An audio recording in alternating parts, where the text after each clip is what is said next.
विद्यार्थी मित्रांनो, तुम्हा सर्वांचं मिस्टर प्रोफेसर या यूट्यूब चॅनलवर मी स्वागत करतो. ठीक आहे.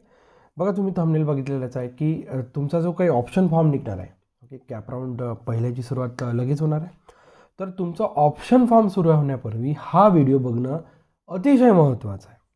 ओके, अतिशय महत्त्वाचं आहे. का बरं सांगतो?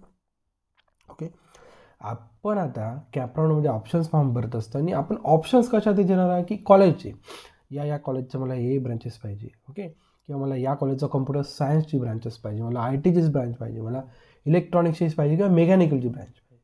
तर मग या ब्रांचेस मिळवण्यासाठी तुम्हाला त्या कॉलेजचा कट ऑफ माहीत असणं गरजेचं असतं. याच्या लक्षात आपल्याला किती मार्क्स आहे, ओके, किंवा आपल्याला काय पर्सेंटाईल आहे आणि आपण ज्या कॉलेजमध्ये चाललो त्या कॉलेजच्या त्या पर्टिक्युलर स्ट्रीमला किती पर्सेंटाईल लागतं. हा जर रोडमॅप तुमच्याकडे असला, हा अंदाज जर तुमच्याकडे असला तर ही गोष्ट इझी जातं. याच्या लक्षात मला काय म्हणायचं आहे, येतं ना लक्षात? नाही तर समजा आपल्याला आहे कट ऑफ, समजा आपल्याला पर्सेंटाईल आहे 92 आणि तुम्ही अशा म्हणजे ऑप्शन फॉर्ममध्ये असं कॉलेज टाकलं की आपल्याला समजा मला कम्प्युटर सायन्सची ब्रांच पाहिजे, मला आहे 92% आणि मी ज्या कॉलेजमध्ये कम्प्युटर सायन्सचं स्वप्न बघतो की या कॉलेजमध्ये माझं कम्प्युटर सायन्स झालं पाहिजे, ओके, मग तिथे कट ऑफ आहे 97. मग तो कॉलेज तुमच्या ऑप्शन लिस्टमध्ये टाकून अर्थ काय? यासाठी तुम्हाला ओके कट ऑफ लिस्ट बघणं अतिशय गरजेचं आहे.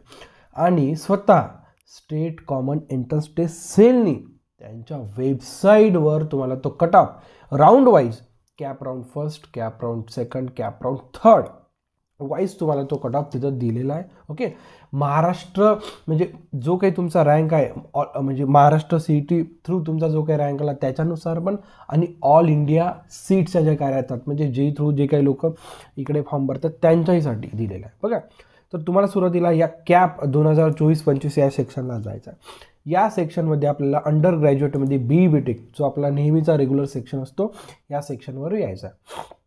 मागे मी यावर रजिस्ट्रेशन फॉर्मच्या डेटबद्दल, अपडेटेड डेटबद्दल पण व्हिडिओ बनवला होता. ओके, आणि खाली जर स्क्रोल डाऊन केलं तर तुम्हाला इथं दिसते बघा की seat matrix and the cut off list of a cap round for the previous year.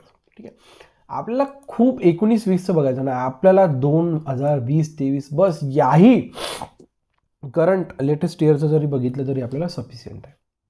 येत्या लक्षात? ओके. त्यानंतर बघा आपल्याला वेगवेगळे कॉलम दिलेले बघा, सीट मॅट्रिक्स. ओके, आपण बघूया, एक एक चेक करूया सीट मॅट्रिक्स काय दिलेलं आहे आपल्याला. लक्षात येते, सगळ्या गोष्टी तुम्हाला लक्षात आल्या पाहिजे. ओके, बघा हा सीट मॅट्रिक्सचा जो काही शेड्यूल बघू शकता तुम्ही, डबा बघू शकता, कॉलेज वाईज आहे. ओके, बघा सुरुवातीला government college of engineering Amravati दिलेलं आहे. ओके, यांच्यासाठी तुम्ही सीट्स बघू शकता. बघा कोणत्या याच्यासाठी आहे तो, सिव्हिल इंजिनिअरिंगसाठी. याच्या लक्षात? ओके, सिव्हिल इंजिनिअरिंगसाठी. आणि हा झाला चॉईस कोड. ओके, आणि कॅटेगरी वाईज तुम्हाला सीटचा जवळजवळ कॅप सीटचा इंटेक तुम्हाला दिसतो 60 म्हणजे जवळजवळ 60. ओके, आणि EWSसाठी सीट्स आहे 6. या सगळ्या बघू शकतात कोणत्या कॅटेगरी वाईज कशा सगळ्या सीट्स काय केल्या आहे, डिस्ट्रीब्यूट केल्या आहे. ओके, ओपन कॅटेगरीसाठी. ओके, ओपन कॅटेगरीमध्ये एक जनरल ओपन येते आणि एक येते L ओपन. ओके, म्हणजे समजा तुम्ही CBCS म्हणजे CBSE बोर्डाचे विद्यार्थी आहे, तुम्हाला समजा तुम्ही पण महाराष्ट्र CET देऊ शकता ना, मग तुम्ही ओपन कॅटेगरीमध्ये आहे. ओके, मग परंतु तुम्ही म्हणजे तुमचा बोर्ड वेगळा आहे.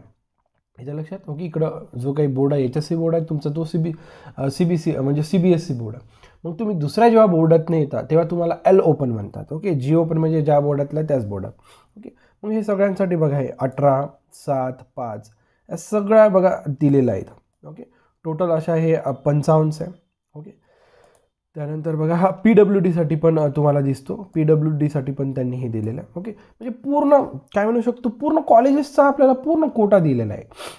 तुम्हाला कोणत्याही कॉलेजेसचं जर बघायचं राहिलं तर काही मोठी अडचण नाही, सगळ्या कॉलेजचा कोटा दिलेला आहे, किती सीटचा इंटेक आहे, या सगळ्या गोष्टी त्यांनी म्हणजे काय म्हणू शकतो पोर्टलवर अवेलेबल केलेलं आहे. ओके, या सगळ्या गोष्टी तुम्ही बघूनच बघा. श्री SGS कॉलेज आत्ता आलं होतं.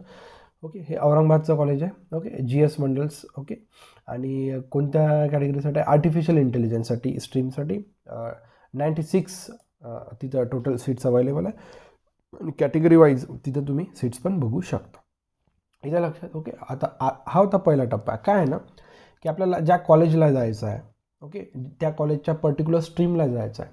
मग त्या स्ट्रीमचा इंटेक किती आहे, ओके, मग कॅटेगरी वाईज इंटेक किती आहे, ओके. इथं लक्षात, डिफेन्ससाठी म्हणा, PWDसाठी म्हणा, स्टेट लेवलसाठी, ओके, या सगळ्या गोष्टी तिथे दिलेल्या आहे.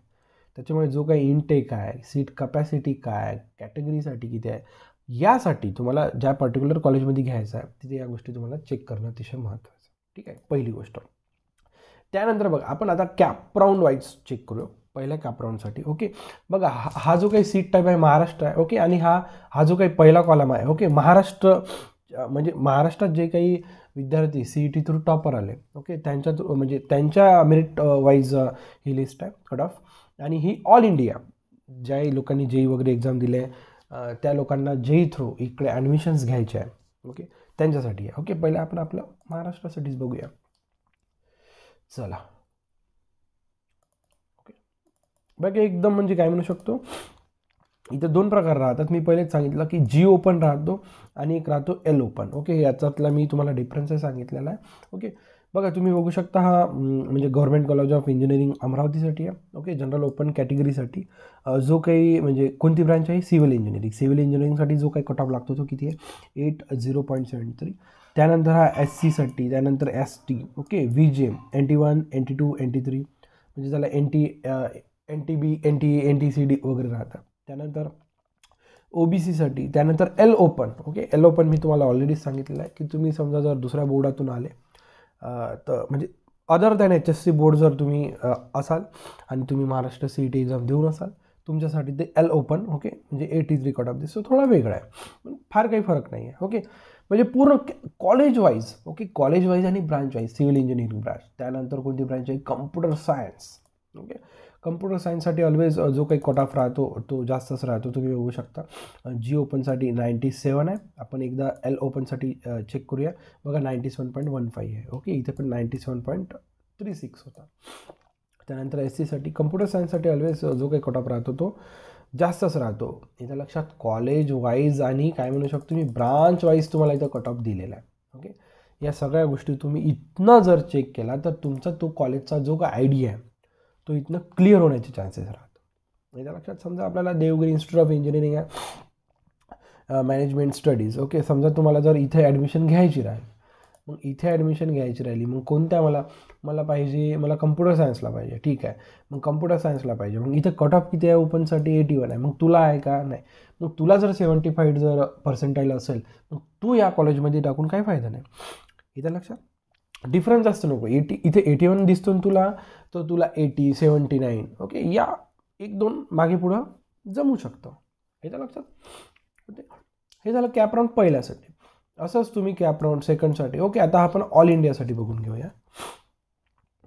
बघा जसं, बघा ऑल इंडिया मेरिट म्हणजे तो JEE थ्रू, ओके. बघा इथं तुम्हाला दिसतेच, त्यांनी JEE मेन एक्झाम दिली होती, त्याचं ऑल इंडिया मेरिट आहे 98 आणि त्याला पर्सेंटाईल आहे 99.700, ओके. म्हणजे CUPमध्ये कम्प्युटर सायन्सला त्याचे होण्याची शक्यता आहे, ओके. हे बघून घ्यायचं. CUPत जायचं आहे, मला कम्प्युटर इंजिनिअरिंगची बॅच पाहिजे, तर कट ऑफ बघ बेटा 99.700 कट ऑफ बघ. तुला जर 98, 97 पॉईंट समथिंग, 99 पॉईंट समथिंग जर असेल तर इथं लागणार. इथं लक्षात, मला जर 80% आहे आणि मी CUPत जर कम्प्युटर सायन्ससाठी स्वप्न बघून राहिलो तर शक्यच नाही आहे ते. इथं लक्षात, यासाठी, ओके, यासाठी म्हणजे खूप गरजेचं आहे. काय म्हणू शकतो, एक ॲनालिसिस आणि कॅप राऊंडमध्ये ऑप्शन्स फॉर्म भरताना एक रिसर्च करा. तुम्हाला म्हणजे कुठे जायचं आहे, तुम्हाला महाराष्ट्र टॉप कॉलेजेस पाहिजे, मग आपला पर्सेंटाईल घेऊन तुम्ही हा रिसर्च करा. आपला पर्सेंटाईल पुढे ठेवा आणि ज्या कॉलेजमध्ये जायचं आहे त्या कॉलेजचे पर्सेंटाईल इथनं रिसर्च करा. त्यांनी वेबसाईटवर ऑलरेडी सगळ्या गोष्टी दिलेल्या आहेत. हा सगळं रिसर्च करून जर तुम्ही ऑप्शन फॉर्म भरला तर योग्य होईल. नाही तर ते ऑप्शन्स रँडमली क्लिक करून त्याला काही अर्थ नसतो, ओके. यासाठीच मी हा व्हिडिओ तुम्हाला मी तिथं मेन्शनही केला, हा व्हिडिओ नक्की बघा, ओके. यासाठीच तो मी तिथं थंबनेलवरती नोट टाकली की नक्कीच तुम्हाला हा व्हिडिओ बघायला पाहिजे. कारण तुम्ही ऑप्शन फॉर्म भरण्यापूर्वी बऱ्याच लोकांना माहिती नसतं, एकदम ॲट काही करण्यात काही अर्थ नसतं, ओके. एक काय म्हणू शकते, एक रिदम राहायला पाहिजे, एक आपल्याकडे रिसर्च प्लॅन राहायला पाहिजे, ओके. एखादा आपण मोबाईल घेतो, एखादा आपण जेव्हा एखादी वस्तू घेतो ना, आपण मोबाईलवर इतकं रिसर्च करतो, किती रॅम आहे, ओके, किती त्याचं म्हणजे डिस्प्ले किती आहे, ते ॲमोलेड डिस्प्ले आहे की नाही, बारीक सारीक गोष्टी चेक करतो. तशाच इथं आपण बारीक सारीक गोष्टी चेक केल्या पाहिजे. आणि ह्या सगळ्या गोष्टी आजकाल वेबसाईटवर अवेलेबल आहे. म्हणजे मला माहीत आहे ना, मी जेव्हा 2012ला आय थिंक 11-12ला या अशा म्हणजे सगळ्या गोष्टी अवेलेबल नव्हत्या तेव्हा, इथं लक्षात. ओके, किंवा त्या प्रमाणात मोबाईलचा युजच नव्हता, त्या प्रमाणात लॅपटॉप्स या सगळ्या गोष्टी नव्हत्या. आज आहे तर आपण केलं पाहिजे. ओके, बघा तुम्हाला जर आपला उपक्रम आवडत झाला तर नक्कीच तुम्ही लाईक शेअर सबस्क्राईब करायला विसरू नका. So thank you for watching. See in the next video.